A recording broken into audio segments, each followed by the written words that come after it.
which leads us into barrel or nah, in It's fact. Barrel. it's Barrel. it's Barrel. it's barrel. It's a hard barrel. It's barrel. Hard barrel. Barrel. It's a hard barrel. It's barrel. Or not. It's a straight barrel. Buell Surf. Buell Grit 25 to save yourself 25% off any purchase on Buell. They reached out. They're like, can you believe what Eric Logan did? We need to get a wetsuit on that guy. We don't want to see his bare chest. We don't want to see him wearing Felipe's bare chest and nipples. We should cover this dude up with neoprene. They phenomenally should. And California surfers in particular, or American surfers, I'll say, coming into summer, but it's still cold. I will die on this hill. Nothing is more luxurious than a 2mm wetsuit. Buell has a 2mm short sleeve that is the perfect. You will wear that suit for 6 weeks, 5 weeks. Yeah. It'll be worth every penny. And if you can save 25% off that thing, I don't know why everyone is not lining up. Everyone should just throw it in the box, buy it today. A 2mm short sleeve Buell is the perfect suit for the next 4.5 weeks. And I love how you keep reducing the amount of time. So the good news is they don't even have to line up. They could just go online and get it done today. There's no waiting in lines like at Surf Ranch. BuellSurf.com, 25% off by using Buell Grit 25. I paddled out in a 2mm the other day. 2mm is the luxury of all luxuries. It is. It is so good. You move like you're out of a wetsuit, except you're in a wetsuit. Yep, no question about it. BuellSurf.com. Thank you, Buell, for sponsoring Barrel or Nah. And as I alluded to, the entire Barrel or Nah today comes from Eric Logan's Instagram account. So the first question is, Barrel or Nah, making fun of the non-elites. Here we go. There's a lot of conjecture about Surf Ranch. We can't hide from it. But the surfers love it. Where it's like maybe the only people who are angry are the ones who can't surf Ranch, possibly. And so, first of all, the surfers love Surf Ranch is what he said, which I don't think that go ahead and talk to Jordy about it. Talk to Jeremy Flores about it. Talk to anybody about it. I don't think that's true. But secondly, what he said is the only people upset about Surf Ranch are those who can't surf it.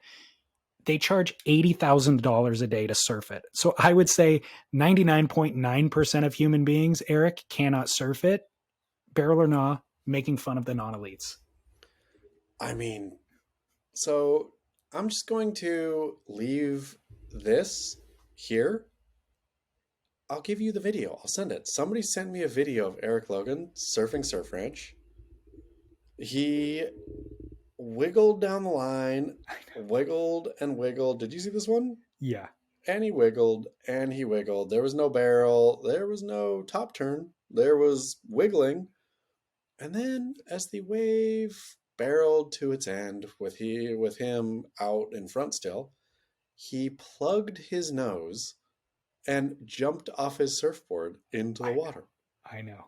Again, let me repeat, plugged his nose and jumped with his fingers. He went and pinched his nose with his fingers and jumped off into the water. So, and it was a silly dismount too. I mean, so that's what I say about Eric Logan talking about performance at Surf Ranch. Yeah. Which there was never a barrel. Barrel or Nah, plugging your nose when jumping into the water. No, even if you're going to get like your brain infected, you don't do it. You just take your brain infection. It's crazy. But literally saying the only people mad about Surf Ranch are those who can't surf it is offensive. I mean, he can't surf it. It's insane. And I'm actually not offended by it at all, but it's asinine to say when everybody who knows the sport better than you know it has legitimate complaints about what is, about the event being there. And then you go, no, they don't know anything. They're just jealous they can't surf it. And it's $80,000. That's like saying, making fun of people who can't eat at the French Laundry. It's like somebody driving a Ferrari or a Lambo saying, all don't you even know. peasants, you're just mad because you can't drive a Lambo. It's incredibly elitist to say. I mean, he is the boob of all boobs. And again, I hope he sticks around for a long time because we're Yeah. lucky to have him. Okay. Well, barrel or non number 2. No, bro. All right. Barrel or non number 2. Posting a video and voiceover of your travel diary on Instagram. Just getting caught up from a great trip in Australia. Always fun to travel and meet our championship tour surfers, and you never know who you'll run into at an airport. But before we went to Margaret River, had a chance to stop by Rottnest Island, and I got a helicopter ride right out of Perth. It was gorgeous, and to fly over and see Strickland Bay, where we ran the championship tour at Rottnest Island in WA, was great.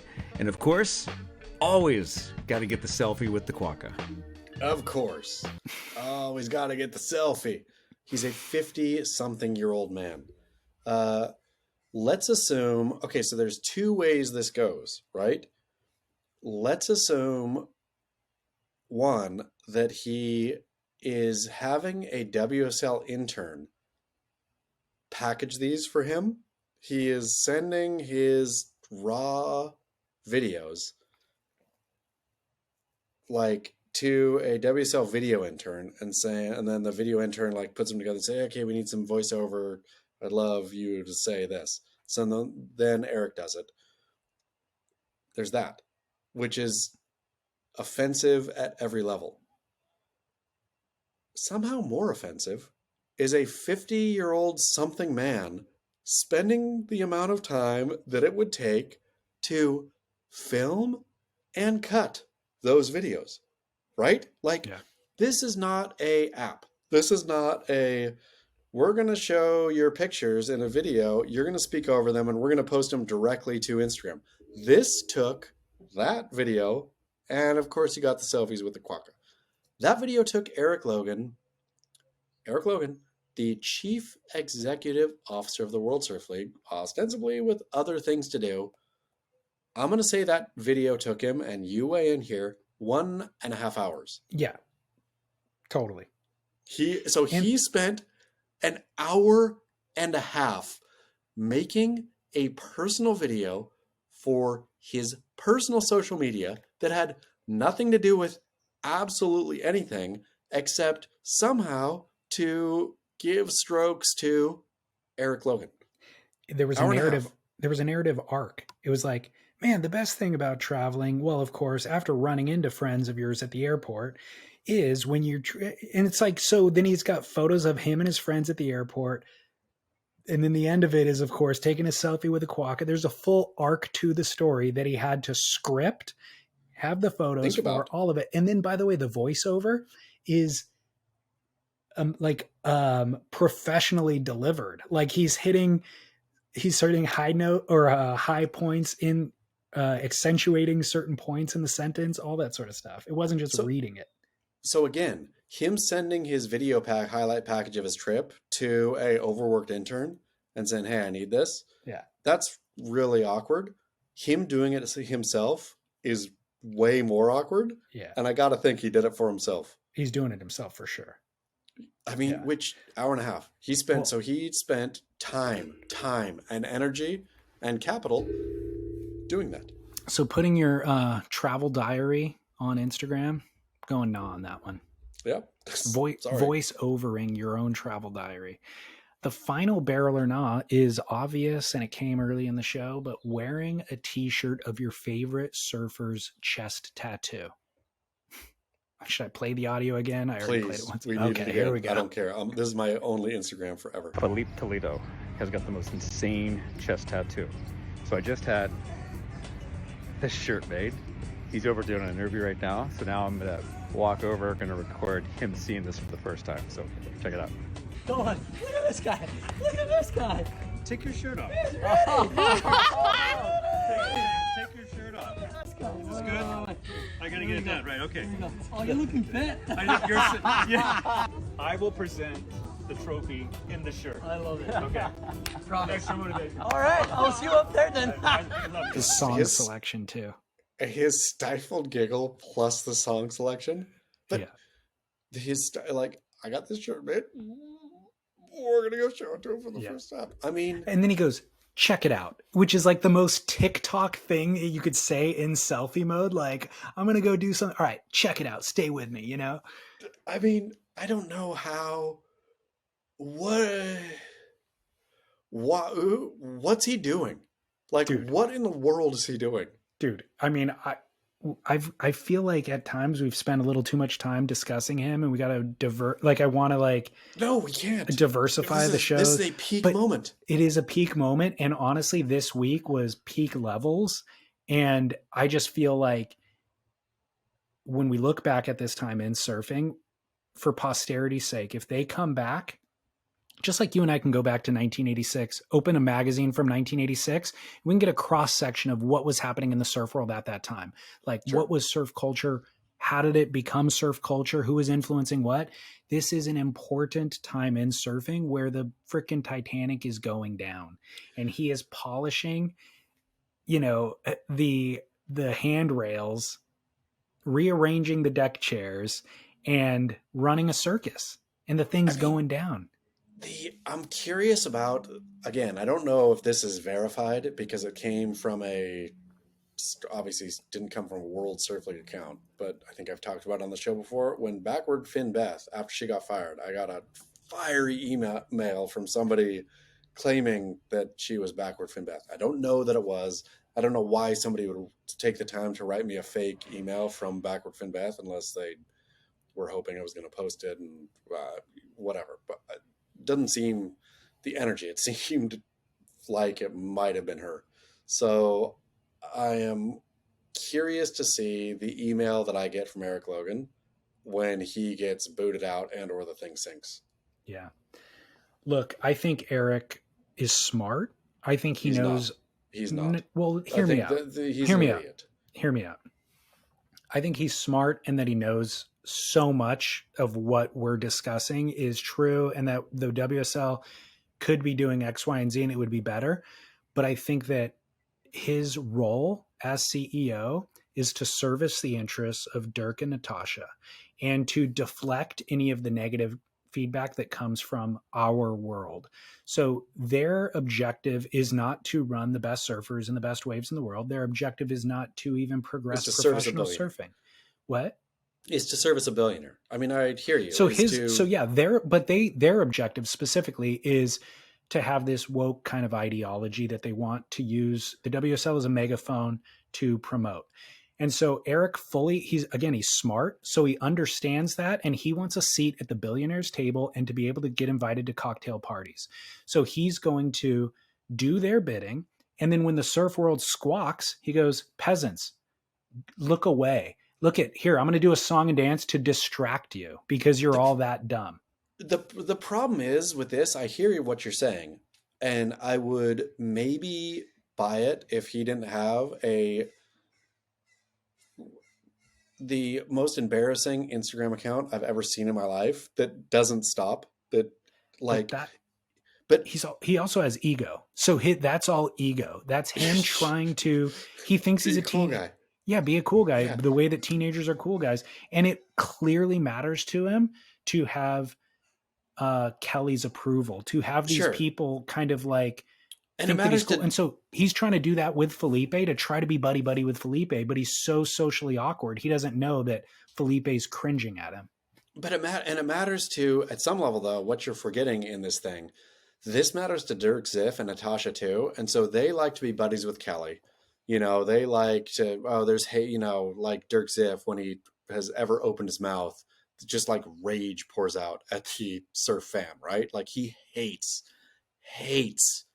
you, listener. He hates you. He hates everything. He wants it to be his Malibu world of where I hang out with Kelly and Steph and whatever, who's the jailed rapist producer. Oh, Harvey. Or Harvey Weinstein. There's a this is who I hang photograph out for with. listeners who don't know. There's a photograph that exists with all of them with Harvey Weinstein. Yeah. But he thinks, what? I'm in this, we're in this little gilded cage. But this kind of thing breaks the gilded cage. When he has his billionaire friends call him up and say, "Oh, Dirk, I read about this mess at Surf Ranch. Tell Yeah. me about this. So Eric is not doing his job for him right there, right? Like this blowback is hitting Dirk at this Yeah. point. Correct. And Dirk's going to say like, what is going on, Eric? You like sort this out, which is where I think the letter came from. Yes, correct. Of Dirk saying, you sort it out. Then Eric's imbecilic letter caused more blowback. And so that's why I think Dirk is like, but Dirk's an imbecile too. I'm going to say Dirk is an imbecile billionaire. Look at what billionaires are today. Let's be honest. Let's just talk about Elon Musk and Jeff Bezos and Zuckerberg. Look at how foolish and idiotic they all look. Like Bezos on his dumbass yacht with his wife or whatever, affair girl as the girl on the front of the yacht. Or not masked, but yeah. Zuckerberg like doing jujitsu and talking about how he likes extreme sport like stuff. Elon, whatever, right? Like if people are Elon fans, then fine, but like the dude, but he's just unhinged and weird too. If you look into the Elon files, right? He just likes to go to weird European sex parties and stuff. Like our billionaire class is rotted to the core. This is Dirk's class. So Dirk is an idiot who is not being as embarrassing as these guys. And I guess he has Eric Logan and as his embarrassing Gollum. That's exactly maybe where things go off the cliff is Eric Logan not being able to deflect and to not being able to promote the positive noise, the wall of positive noise anymore. And the negative feedback piercing through it might be the final straw. I mean, that's what I feel. This was a failure beyond failure for him. Yeah. There's one other rich person whose name you did not mention in that. I like mix. turtles. But I guess he's not officially a billionaire, so he doesn't qualify. And despite Eric Logan's horrendous taste in music that he puts on all of his Instagram accounts, there's one song that we should go out on today's show with just a banger to cleanse our palate from Eric Logan's awful music taste. So, cue Lazarus. Goodbye, horses. All right, well, hey. Such a great song. That was a vitriolic show. Yeah, I'm sorry. Listeners. Well, I was hoping we'd feel purged of the week's kind of nonsense by just getting it out, and I don't. I feel more worked up now than I did at all throughout the whole week. It's because it's ongoing. This is not. There's no end to this yet. I'm happy that El Salvador comes so quick. I am frustrated. Like Dave Prodan's head in the sand. Dave Prodan is a company man beyond company man is really annoying because I know Dave, and I would love for Dave to be able to just speak to this at some level intelligently, because I think Dave could, and the fact that he doesn't makes me think, oh my goodness, you don't care either. Nobody cares. Yeah, and the problem again is eroding all of their fan base. We shared so many listeners with them for years and years. All those listeners don't listen to the lineup anymore. The feedback that I get online they're like, no, I stopped listening to that a year or two ago or whatever it is. And then again, focusing on Caitlin Simmers, it's like, you guys did a disservice to Caitlin Simmers by botching the entire event, So Caitlin showed up, surfed her heart out, and you're the only one talking about it. Otherwise, all of us would have been talking about it because your failures are so tremendous. Ridiculous, but I'm happy to be here for it. All right, well, we'll be back next week. Vayer Watches, thanks for being with us. Of course, athleticgreens.com/surf, and Buell for keeping us wrapped in neoprene every week. All right, Chaz, until next week. Bon voyage. All right, thank you, sir.